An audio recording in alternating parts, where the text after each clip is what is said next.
Today we're in the iconic westerly village of Watch Hill. Watch Hill has been an upscale tourist destination for over 100 years. The village is famous for its grand Victorian hotels, large summer cottages, magnificent beaches, and the historic Watch Hill Lighthouse and Watch Hill Flying Horse Carousel.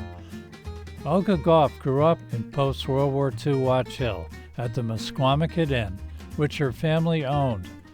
This is her story.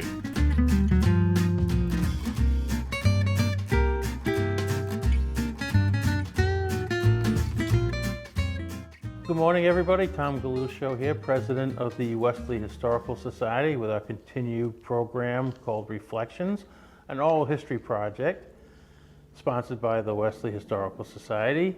And this morning I have the pleasure of introducing Olga Goff. Good morning, Olga. Good morning. Thank you for joining us today. Well, this will be fun. It's going to be It's always plenty of fun. to share a little history.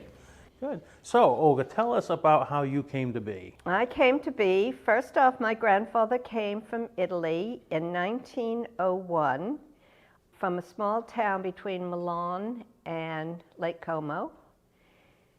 And he came here after being an apprentice in Italy. He was a sculptor, and he came to Cadori's quarry and worked there throughout his whole life. So he was born in 1877 and he died in 1945. So his whole life was at Cadori's. And there is quite a bit about him in the granite book that was done here. We'll have to look for it. Yep. So my mother came, she was the first one here. My father came to Watch Hill in 1916 when my aunts came down to have a picnic. We'd driven down from Massachusetts and found out about what was called the Mesquamaket Inn. At the time, it was called the Farmhouse, and it was part of Potter's Farm, which was it's the second oldest house in Watch Hill. It was built in 1778. What was the address? Mesquamaket Road, which is now Foster Cove. So the house itself, the farmhouse, had three other buildings on the right-hand side, two on the right and one across the street. One was the laundry, and the others were servants' quarters, people that worked at the inn. And then the other two were rental cottages.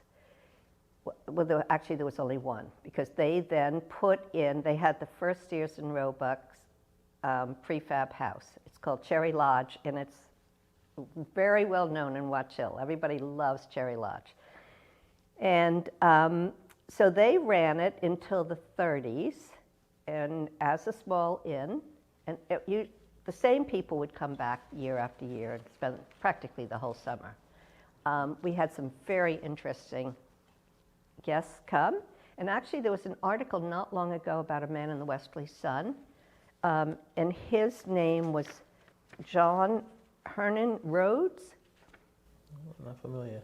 And there was just a big article, and it talks about how he and his wife stayed at the Mesquamaket Inn, and he had these rare antique jewelry shows there and stuff like that. It was a really fun place to grow up as kids. Very interesting, older people. We really didn't have any young guests usually. They were very well taken care of there. And so it's very much a part of my life. Yeah, and then we played a lot of tennis. Okay. And the boys all played golf and the normal things. Yep. Sailing? Sailing, yep. Spent a lot of time sailing. Yep. And so it was, it was just a perfect summer. Yeah, it really was. Yes, it really was. Yeah, we were so very fortunate. lucky. I have a pretty simple formula. Okay, let's have it. I don't get too deep into something. I just enjoy having a good time, exercise. I try to stay upright and just have fun. These mothers that used to say to me, "Oh, I've just read a book about," I said, "Don't read a book about how you're going to bring your kids up." I don't know, life was easier back then. Just go with it, exactly. And we were very lucky. We've always had a fun life and done a lot of fun things.